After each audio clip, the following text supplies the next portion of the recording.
So I'm delighted to be joined today by Liam Boylan. He's the Stadium Director at Wembley Stadium, connected by EE. So Liam, thank you so much for being with us today. I know it's a very busy time for you at the moment. Perhaps you can tell us, obviously, I'm sure everyone on the planet knows this, but, you have 8 games of the rescheduled UEFA EURO 2020s. Including the final. So perhaps you could tell us a bit about the preparations and how everything is going so far. Great, good morning. Yeah, we're in a great place at the moment. So we've just delivered one game last Sunday against Croatia, and then tomorrow night we've got the brilliant game of England versus Scotland, which everybody's looking forward to. But the preparation, as for most venues, when you get to this sort of world level tournament, has been in the making now for about 5 years, realistically, because of that sort of pause we all had with COVID. So we kind of planned for the event alongside our normal calendar, so where it would sit in. So for us, we finished with the EFL playoff weekend when we had the Championship playoff, League One, League Two. And they were our last events before UEFA moved in, and UEFA literally moved in the next morning en masse. They had a few scouts, as I would call them, ahead of that to get things ready.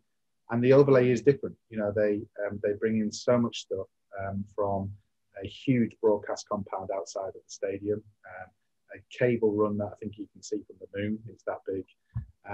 Then comes into the stadium because they overlay all of their TV cables.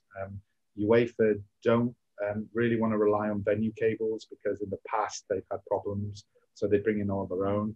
And that overlay is huge. Everything that they do, from the branding to their hospitality to their operational, is bigger than anything you really ever see at a stadium. Event owners obviously bring in their own identity, but this is on another scale.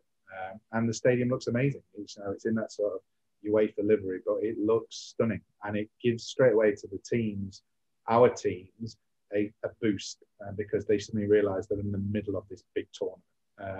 And that's the kind of telling point. And as the sort of external signs start to go up, you start to get that buzz of this is here now. Because I think we've been waiting for it for so long to finally get here. It's what our teams want, and they want to be part of it. And everybody, I went to Euro 96 in Manchester, and I went to that, and I remember the buzz about that. So to be part of it and be in the middle of delivering it, it's amazing. It's what we do this job for. So yeah, we're in a good place. And obviously, Wembley Stadium is, as the national stadium, has hosted a multitude of events. But, obviously, unfortunately, we're hopefully at the tail end of a pandemic.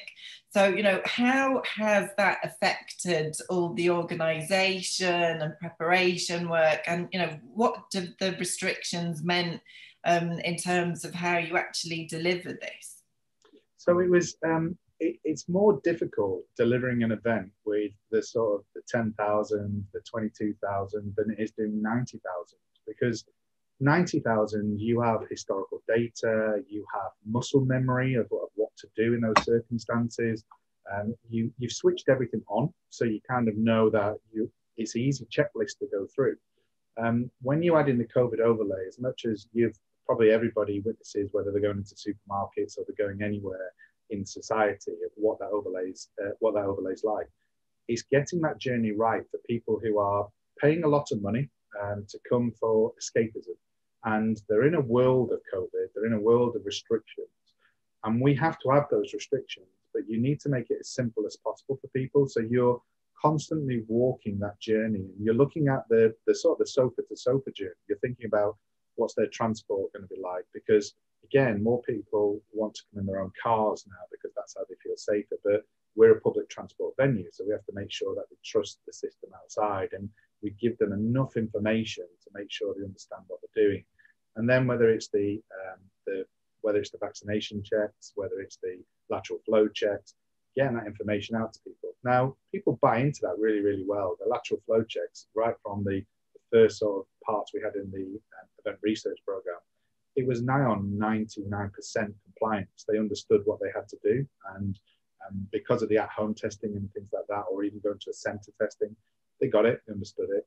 So then when they came into us, it was important that we carried on of that, making them feel safe of what they're doing on that side of things, and that they understood it. And basically what I was trying to get to with people was that they remembered what happened on the pitch, and they didn't actually remember the journey. We made it as seamless as possible as we could do. They want to feel that safety, they want to feel what's going on and the understanding of it, but they're coming here for that escapism. And you need to remember that and to make sure that they get that point. So it was difficult, extra staff, more signage, obviously more hand sanitization, all those things are quite easy on your tick box. But you just, as an operator, you have to keep rewalking that route before people get here and think, is this easy? Is it simple to follow? I don't want to confuse them. Don't want to make them feel safe. So you can't just go off the standard society checklist. You need to think about they're coming in for this entertainment. And remember, you are in the entertainment sector. And then obviously, taking it a step forward, obviously at the moment, you are the host venue for the UEFA EURO 2020. So how do the two entities work together, as in, the Wembley Stadium management team, and then of course, UEFA? Yeah, so we were very fortunate. So in the middle of those two, UEFA and big tournaments, and you'll have seen this on the Olympics as well, bring in an LOS, so local organisation structure. So they bring those people in, and their job really is to work on behalf of UEFA and then be the conduit into us. So we tend to deal with the LOS more than we do with UEFA themselves. The bit where we were fortunate was that when we first sat down to look at this, we actually seconded quite a few of my key members of my team. And whilst we took a hit of losing them to move over, it made it more seamless for us. And what it meant was that when UEFA were asking questions, these guys actually knew the answers. So they weren't really coming in and hitting us with a lot of questions. And they've dealt with so much. They've done all the heavy lifting on this for us. And it allowed us to have the headspace to get the stadium ready for all of the ERP, which was obviously, the aim was to try and be ready for the Euros and what we needed. And we had so much pressure in that area that I think if we'd had the added pressure of dealing with somebody who doesn't understand the venue and is asking a lot of questions, and you are there to help them and make sure they get that information.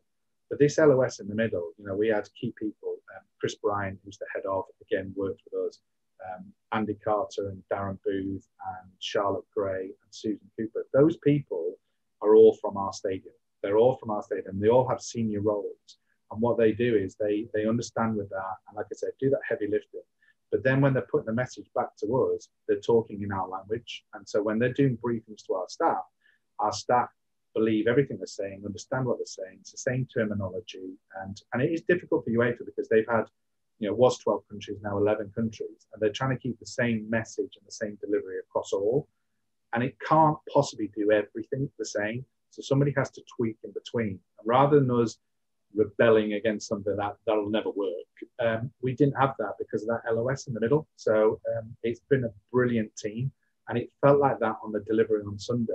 It was, and it sounds corny, but that one team element is really, really important because it's a huge operation. And if you're in any way conflict with those parties, that's going to show to the customer. And we're not, from the actual UEFA people who are on site to the LOS to us, it definitely felt like one team on Sunday. And it was a superb operation, to be honest with you. And I think we kicked off all of the rust from that gap of sort of 15 months without a crowd. And it was difficult the first couple of events, getting back into that flow. But by the time we got to Sunday, we were purring. And it was a real proud moment at the end of the day just to go, we absolutely smashed that. And it was great. And yeah, it's so great to see fans back in stadiums. And obviously the big news is that for your last 4 games, you're going to have 40,000 of them. So, that must be a major boost for you, but also, it's ramping everything up again. So, how are you preparing for that? You're right, it's a huge boost. I think right from the off, when we first started talking about crowds coming back, and we were talking last year, and I don't know if you remember, there was a hope sort of in the autumn period that we might have been able to get it, but obviously because of second waves and things like that, we weren't able to do it. And then some grounds managed to get the sort of 10,000 December who were in tier 2 areas. But when we came into the new year, we've really been at the forefront as a national stadium just to go, we need to help to drive this because it's important for our sector. It's not just sports, it's the entertainment sector. So to get that back was why we wanted to be in the ERP, why we wanted to lead on it. And there's a lot of hard work, but the gratification is that you're helping the sector. So the 40,000 is huge. And it seems strange, a few years ago, someone said to me 40,000 at Wembley. I'd been disappointed thinking, what's gone wrong with the sales? Now this seems enormous because 22,000 on Sunday, it just felt electric. So knowing that we're going to add to that is amazing. But you're then starting to look at, okay, how will that work for people coming into the stadium? Because we're going to have to drop social distancing because 22,000 is our venue at a COVID sort of safety secure with social distancing. So we can't possibly deliver 40,000 without dropping in those areas. But you need to, again, remember people are still not quite used to it. They've become accustomed. Some are absolutely engaging with it and want it, have a huge desire. Other people are a little bit more cautious, and you need to find a common denominator on that. So when we're looking at filling the stadium, we're not just going to go to, let's go to 100% level one, and then whatever's left over. We're trying to just space it out still and give people that freedom to still be able to move around and find their level and find their comfort. And that's the important thing because we want these people to return. That's what will bring our sector back, is letting people see that how professional our entertainment sector is. And I've been shouting about this for so long and this is nothing against shopping centres and people like that. We're just so much better at it than anybody else because we're dealing with safety all the time. The nature of our business, whether it's people standing in a mosh pit, whether it's crowds coming in, whatever it is, our industry is always looking at how do I make this safe for people? And we're professionals in what we do. So that's why we've been saying, please let us try, let us show you how we can deliver this for people. So the last thing we want to do is go full on and scare people away and scare the regulating authorities away. We want to show them we're responsible, we understand what we need to do. So 40,000 is a huge marker for us. I'm looking forward to watching that game, I have to say, Liam. And then, sort of like, as obviously we ease back into, hopefully in the not too distant, full capacity venues again, what are the challenges moving forwards? As mad as it sounds, to be back to sold out venues, full venues, which is what we all want to be back to. But how is the mindset both for you guys as the management team and then for fans? How does that all, and indeed the industry as a whole, how's that all going to dovetail? Yeah, so I think it's, as much as we all want BAU, we want to get back to it. Like I said at the start of this, that's how we know how to deliver full events.